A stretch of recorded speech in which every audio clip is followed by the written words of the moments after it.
এই আইল ঠেলার মধ্যে বিশাল একটা মজা আছে। আপনাকে পেঁয়াজের ক্ষেতগুলো তো বড় সুন্দর আইল করা আছে, ধানের ক্ষেতে আইল ঠেলা যে কি নিশা, আরে কপাল। কিছু কিছু বুড়ো আছে সংসারের থেকে রিটায়ার্ড, ছেলেরা ভালো কামাই, আরে বাপের টাকা দেয়, আব্বা 50,000 টাকা একেবারে চা পান বিস্কুট সংসার করে আব্বা মারে নিয়ে খাইয়ে উড়ে দেবেন, 1 টাকা আমাকে হিসেব দেওয়া লাগবে না, কোনো কাজে হাত দেবেন না। বুড়ো হয়ে গেছে, আপনি অনেক কষ্ট করে আমাকে মানুষ বানাইছেন, এখন আমরা মোটা কামাই করি, বুড়ো কালে কোনো কাজ করবেন না। বুড়োরে সব কাজের রিটায়ার্ড করে দিয়েছে, কোনো কাজে বুড়ো হাত দেয় না, কিন্তু একটা কাজের বুড়ো রিটায়ার্ড হতে পারে না। আসরের পরে ট্যাঙ্গি একখান নিয়ে বিলি যাইয়ে চকে যাইয়া আইল গাড়ি দিয়া, মাঠে জমির মাঝখানে কত বন, তাতে একটা কর দেবে না, যত বন আলির মধ্যে। আসরের পরে জিকির ফিকির সাথে আইল খোঁজে, কোপে কোপে জিকির, সুবহানাল্লাহ, আলহামদুলিল্লাহ, আল্লাহু আকবার, লা ইলাহা ইল্লাল্লাহ। 30 বছর আইল করছে, বুড়ো জমি বেচবে। যে কেনে সে কাজে কাকা মাপে জমি কি ঠিক হবে, কবিটা মাফিয়ে কিনতে গেলে ঠকে যাবে, যা কইছি নিয়ে দে, কারণ আমার জমি কোনোদিন কম পড়ে না। 30 বছর আইল করছে জিকির ফিকিরের সাথে, 2 কাঠা বাড়বে ছাড়া কমবে না। মানজালামা শিবরাম মিনাল আরদ, নবী পাক বলেন যদি পরের জমি আধা হাত পরিমাণ জুলুম করে খাও, এইটা হারাম খাইছো, তুবিকাহু ইয়াউমাল কিয়ামাতে সাবউর দিন, ওর গলায় কিয়ামতের ময়দানে 7টা জমিনে আংটা লাগাইয়া গা ঠাইসে ধরে কুজুইরে গলায় বাঁধি দিয়ে ফেরেশতারা পিছনে 14 মনে গুরজু নিয়ে দাঁড়াইয়া মাজার আইল মাসাল ভাঙ্গি ফেলাই দেবে, পিটাইয়া কোমরে তুলে বাড়ি দেবে, আর কবে সুজা বুড়ো জমি খা, সে আসরের পরে কোচা জমি দিছি তোরে, জম্মের খা খা, হারাম ভাবে কামাই করে ফসল হারাম, সবকিছু হারাম। এর কারণে দোয়া কবুল হয় না, দোয়া কবুল হয় না। মাল সম্পর্কে জিজ্ঞাসা আল্লাহর কাছে হতে হবে কিনা, কথা বলেন, জিজ্ঞাসিত হতে হবে। দুনিয়ার মানুষের কাছে জিজ্ঞাসা করে, যে কয়েক বছর আগে ফখরুদ্দিন, ইয়াজউদ্দিন, মঈনুদ্দিন, তিনউদ্দিনের বাংলাদেশ ছিল না, এই আওয়ামী লীগের 16 বছরের আগে তত্ত্বাবধায়ক সরকারের সবাই গেছে না, এটা মনে আছে না? সেই সময় তিনউদ্দিনের বাংলাদেশ, ফখরুদ্দিন তত্ত্বাবধায়ক সরকারের প্রধান, ইয়াজউদ্দিন প্রেসিডেন্ট, আর মঈনুদ্দিন সেনা প্রধান। তিনউদ্দিনের কাছে বাংলাদেশের 2 দলের নেতা নেত্রী ধরা খাইছে কি খাই নাই, কতক্ষণ? উনাদের কাছে প্রশ্নের জবাব দেয়া লাগছে। কয় প্রশ্নের? 4টে। নামাজ, রোজা, হজ, যাকাত, কুরবানি, ফরজ, ওয়াজিব, সুন্নাত, মুস্তাহাব, ইশরাক, আমিন, তিলাওয়াত, পর্দা, কিছু না। ওই 4 প্রশ্নের ভিতরে 3 নম্বর প্রশ্নের জবাব দেয়া লাগছে। নেতাকে ডেকে ডেকে কয়, মিনাই নাকতাসাবা ফিমা আনফাকা, তুমি নগরকান্দা সালতাইতে আসলিয়ে, এই বেশতে ভ্যানে ভ্যানে ঢাকা আসলে আইটিয়ে একটা সিরা গেঞ্জি একখান ভাঙ্গা সুটকেস নিয়ে তুমি 20 তালা দালান বানাইলে কি এরিয়া? এই এক প্রশ্নের জবাব দিয়ে যাও।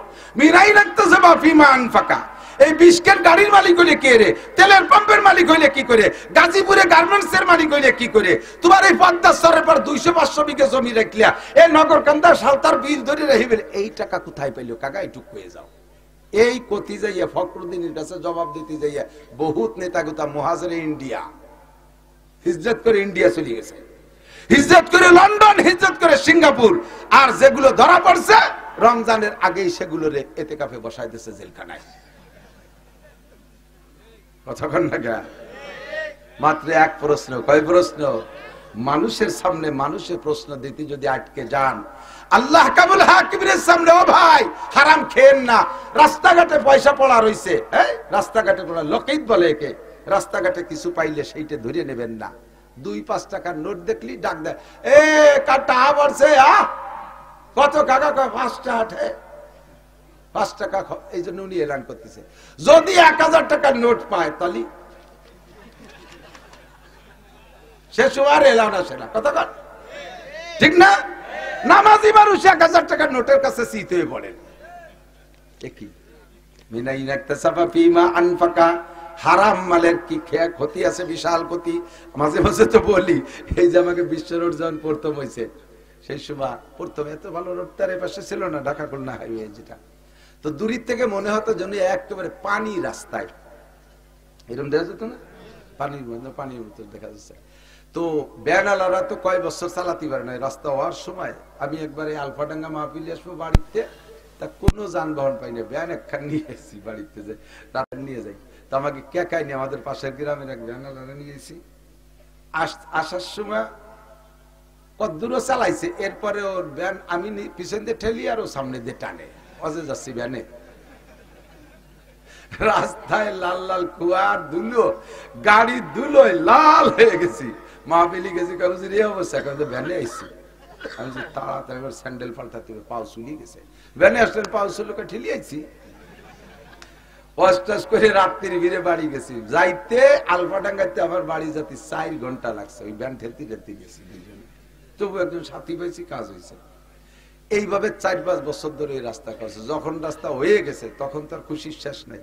এই ব্যানালারা কয় যে হুজুর এখন কাজা কাপড় আদায় করবো, ওই 5 বছর পরান বলে চালাতে পারি নেই, সেইটুক জব্বে চালান চালাবো। উঠছি ফুকরেতে বাড়ি যাই, ভ্যানে উঠছি। ফুকরু আর গোপীনাথপুরের মাঝখানে বড় বড় ফাঁকা, দুটি বড় ফাঁকা আছে। এক ফাঁকায় যাই, ও যে চালা সে দুমসা যে প্যাডেল ভ্যান, সে সময় আমি কেটে আসতে চালা, এত জোরে চালাচ্ছি, যদি আচানক ব্রেক করা লাগে কিলোমিটার তো ঠেতে পারবে না।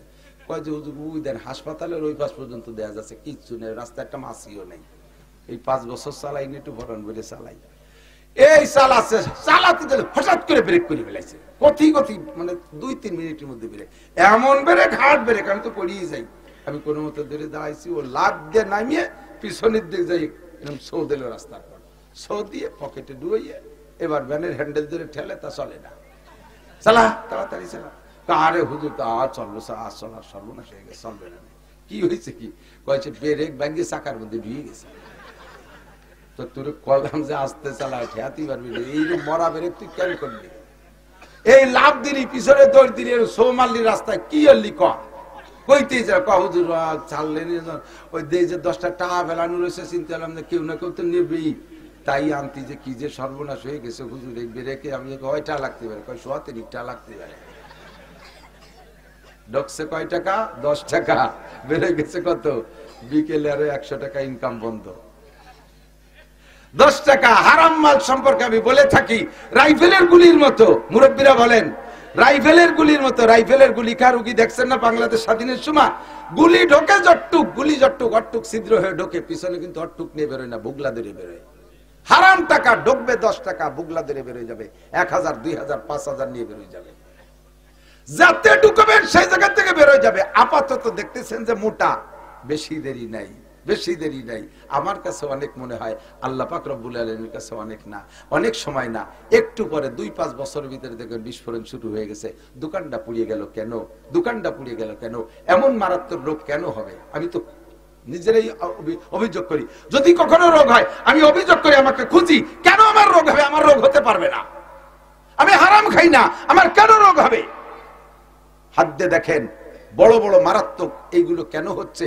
পিছনে যত বড় সুফি বলেন আর দরবেশ বলেন, অর্থের উপরে হাত দেন, আপনার চোখ খুলে যাবে সমস্যাটা কেন আসছে। হারাম মাল ভিতরে ঢুকলে ইল্লা মাশাআল্লাহ, ব্যতিক্রম কোন আল্লাহ ওয়ালা বুজুর্গানে দিনকে আল্লাহ পাক রব্বুল আলামিন পরীক্ষার জন্য, তাদের ঈমানকে পুক্তা করার জন্য, তাদের পরীক্ষা করার জন্য কেউ কে আল্লাহ ছোট বড় বিভিন্ন কিছু দিয়ে থাকতে পারে, ওইটা আমার অভিযোগ না। কিন্তু বাকি আমার দৈনন্দিন জীবন যাপনে কোনো অর্থদণ্ডী আমি মেনে নিতে পারবো না। আমাকে যদি হারাম টাকা ভিতরে ঢুকাই ফেলি, তাহলে অবশ্যই এর জবাব আমাকে দিতে হবে। বিনাই নাকতাসাবা ফিমা আনফাকা, রাস্তায় পড়ার জিনিস আপনি যদি খুঁটে খুঁড়ে নেওয়ার অভ্যাস থাকে, আপনার সন্তানও ভালো হবে না। আমার দিক খেয়াল করেন, একেবারে চাক্ষুষ প্রমাণ দোস্ত। আমার বাড়ির কাছে আমার এক স্বাস্থ্য ভাই আছে, তার রাস্তার পাশে একটা আম গাছ আছে, বড় সুন্দর একটা আম গাছ, বড় বড় খুব ডকের আম হয়। ওই গাছে রাস্তার উপরে একটা আম পড়ছে। আমার ছোট্ট মেয়েটা 3-3.5 বছর বয়স হবে, কথা বলতে পারে। আমটা পাইয়ে সেই বাড়ি যে বলতেছে, কাকি আপনার গাছের আম পড়ছে। ওর কাকি শুনে কান দিতেছে, কয় কি একটুক মাইয়া আম নিয়ে এসে বাড়ি আগে দিতে। ওর কাকি বলতেছে, না মা তুমি নিয়ে যাও, কত মানুষ কত আম নিয়ে যায়, কারণ এটা আমাদের আম না তো, এটা তো আপনাদের আম। উনি রাগ করে সেই ঘরের জালনার মধ্যে দিয়ে ধুয়ে মাইয়ে চলে এসে।